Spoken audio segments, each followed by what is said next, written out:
साथियों नमस्कार। Take legal या स्पोर्ट चैनल पर मैं राजन शाह एडवोकेट आप लोगों का पुनः एक बार स्वागत करता हूं।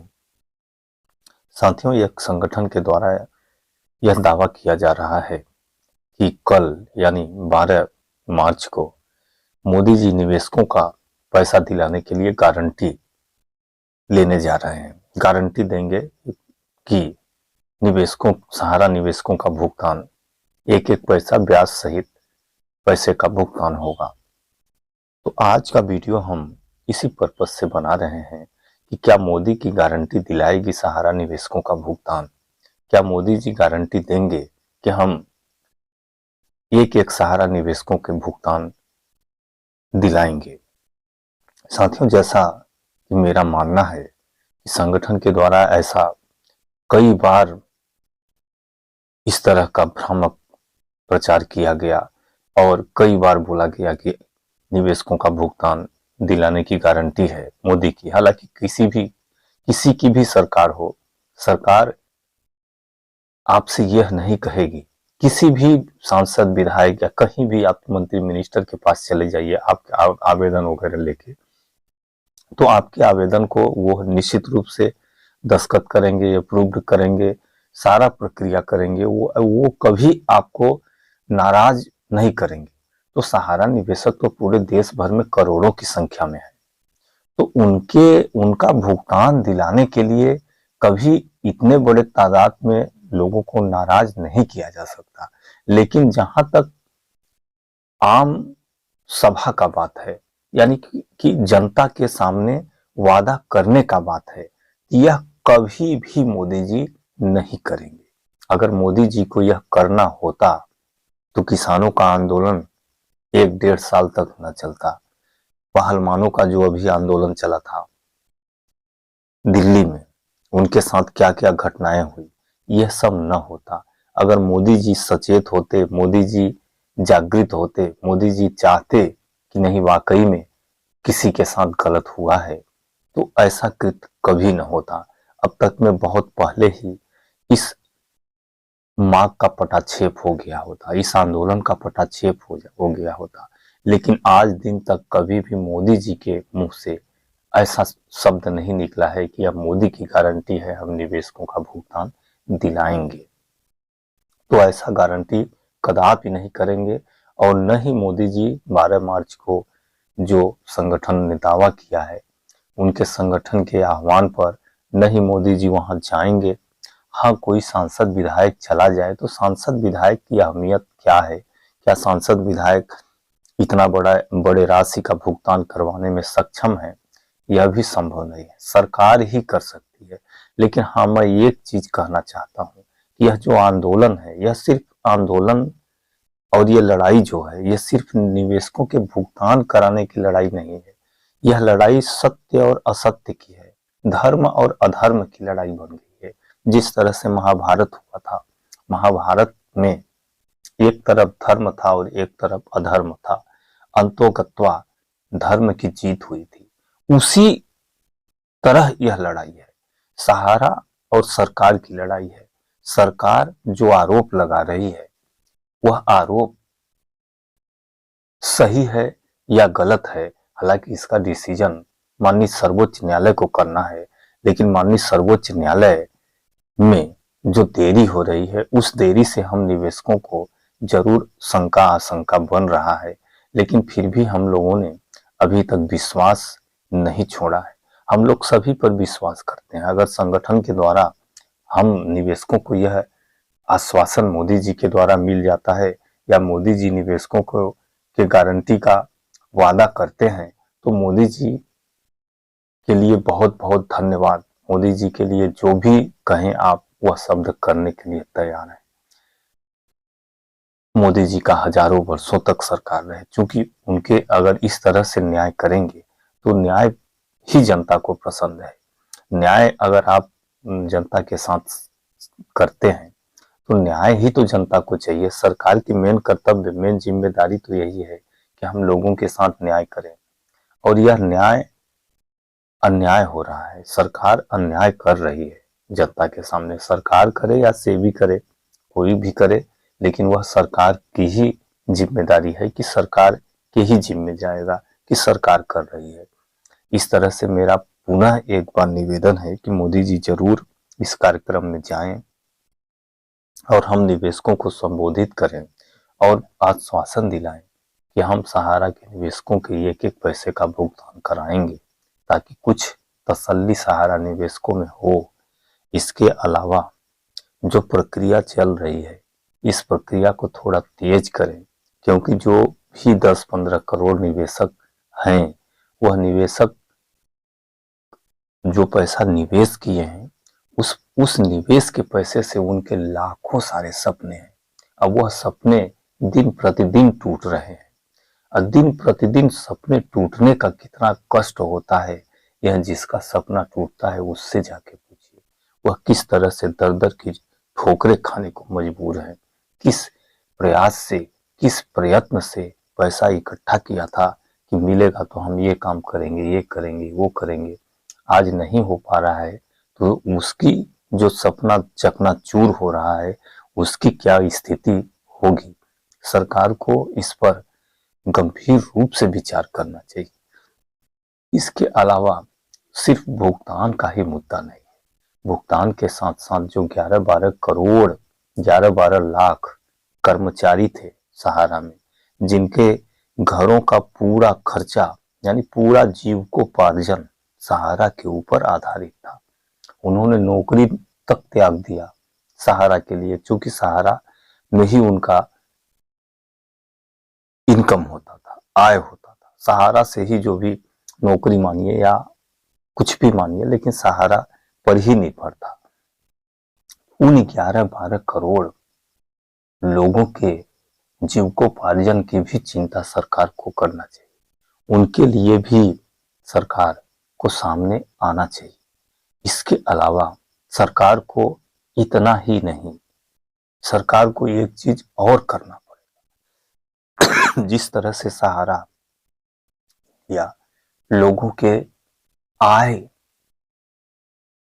का स्तर ऊंचा उठाने का कार्य कर रही थी, जिस तरह से लोगों में बचत करने के लिए आदत डालने का काम कर रही थी, लोगों को छोटा छोटा बचत करने के लिए अग्रसर कर रही थी, और लोग छोटा छोटा बचत करते थे और उन बचत पर फिर वो ब्याज देती थी, और उस ब्याज से जो मुनाफा होता था उनसे उनकी आय का स्तर, उनके जीवन का स्तर, उनके गरीबी का स्तर ऊपर उठ रहा था।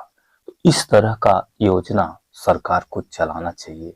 हम मानते हैं कि सरकार ने सुकन्या योजना चलाया, पीपीएफ चलाया, पीएफ चलाया और कई सारी योजनाएं चलाते हैं। एलआईसी की योजनाएं हैं, पोस्ट ऑफिस की योजनाएं हैं, बैंकों में एफडी है। लेकिन क्या सरकार आज जो एफडी या जो भी योजना चला रही है, उस योजना से क्या लोगों का पैसा कुछ प्रतिशत बढ़ के मिल रहा है? यह सिक्योर करना पड़ेगा सरकार को। आज हम जो 10 रुपया दे रहे हैं, आज जैसे हम मान लीजिए 100 ही दे रहे हैं, 100 दे रहे हैं, यह 100 रुपया 15 साल बाद 200 होगा। तो आज हम जो 100 रुपया में जो भी वस्तु मान लीजिए, जैसे आप 100 रुपया में मोटा हिसाब मान लीजिए कि आप 5 किलो राशन चावल खरीद सकते हैं 20 के दर से, 5 किलो राशन खरीद सकते हैं। तो आज के 15 साल बाद जो 200 रुपया मिलेगा, क्या उस 200 रुपया से आप 10 किलो राशन खरीद सकते हैं? कदापि नहीं साथियों। आज जो 100 रुपया से आप 5 किलो राशन खरीद रहे हैं, आज के 15 साल बाद जो 200 रुपया मिलेगा, 200 रुपया में आप 5 किलो भी राशन नहीं खरीद पाएंगे। आप उस दिन लगभग 3 या 4 किलो ही राशन खरीद पाएंगे। तो आपके पैसे की वैल्यू कहाँ बढ़ी? क्या आपको इनकम हुआ कि आपका जो पैसा रखे थे वह पैसा भी डिक्रीज हो गया, घट गया? 100 रुपए से आप जब 4 किलो खरीदेंगे 15 साल बाद, 200 रुपए मिला, 200 रुपए में ही 4 किलो खरीदेंगे आप राशन, और आज आप 100 रुपया में 5 किलो खरीद रहे हैं। यह पैसा बढ़ा कहाँ? तो सरकार ऐसा योजना बनाए जो इन्फ्लेशन है, जो महंगाई दर है, महंगाई दर को बीट करते हुए एफडी का रेट तय करे। जैसे 7-8% महंगाई दर चल रहा है, बैंकों का ब्याज अभी 6-6.5-7% तक है, कुछ बैंकों का। आपका महंगाई दर 8% है, तो निश्चित रूप से जो राशि कोई भी व्यक्ति रखेगा बैंक में, तो उसकी जो वैल्यू होगी वह वैल्यू कम हो जाएगी।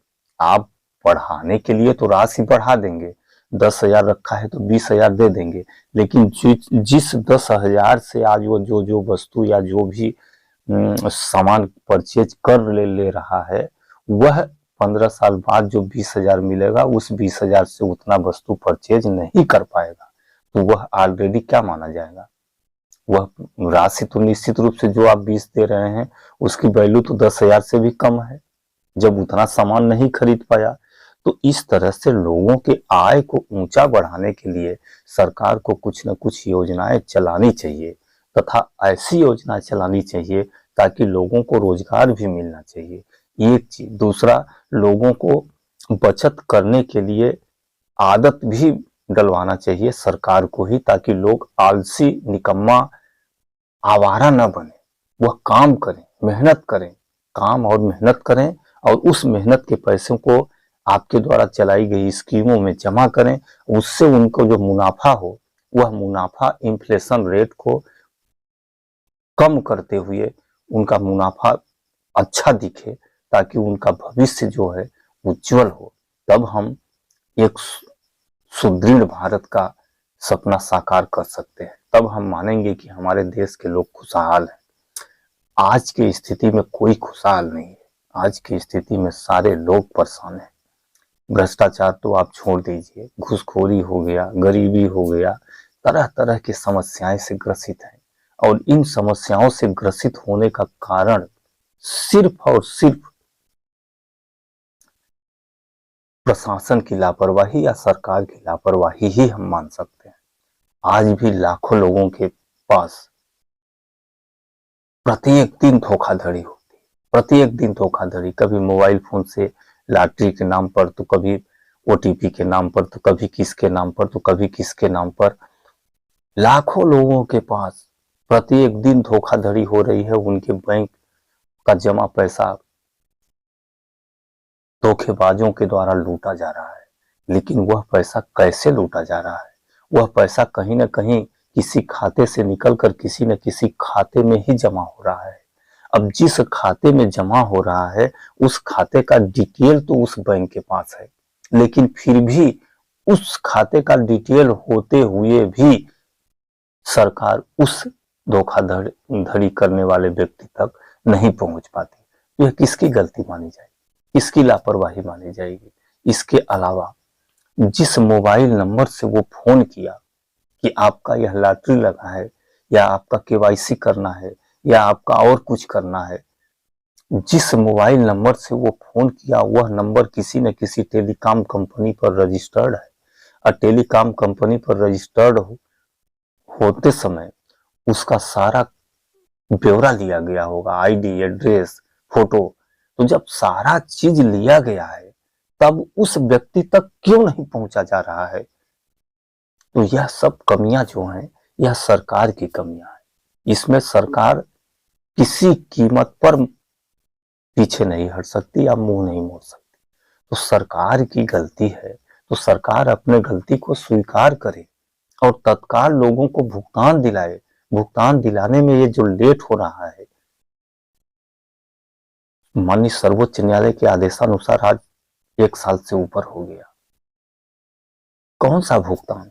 आप भुगतान कराइए, ऐसा रास्ता अपनाइए ताकि 2 दिन के अंदर में सारा राशि भुगतान हो जाए।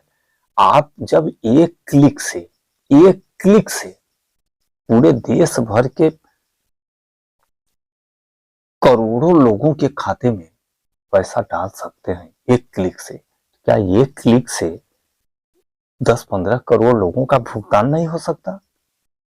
भुगतान नहीं हो सकता तो क्यों नहीं हो सकता? आखिर इसमें कहां पे कमी आ रही है? उस कमी को दूर कीजिए।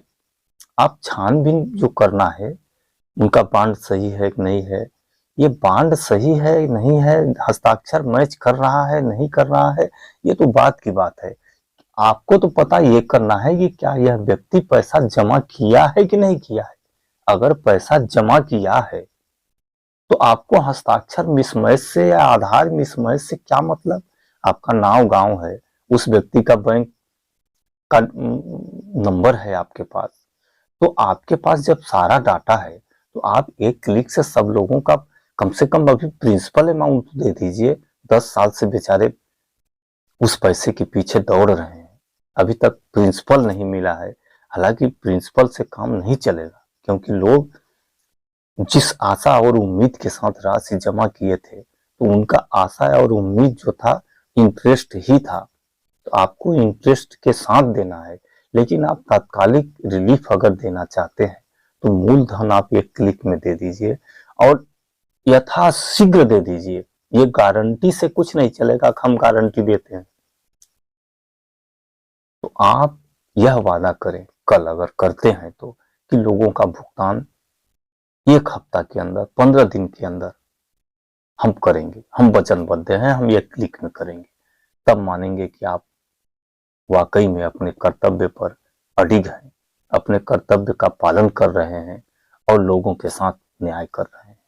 इसी आशा और विश्वास के साथ मैं अपनी वाणी को विराम देता हूँ। नमस्कार।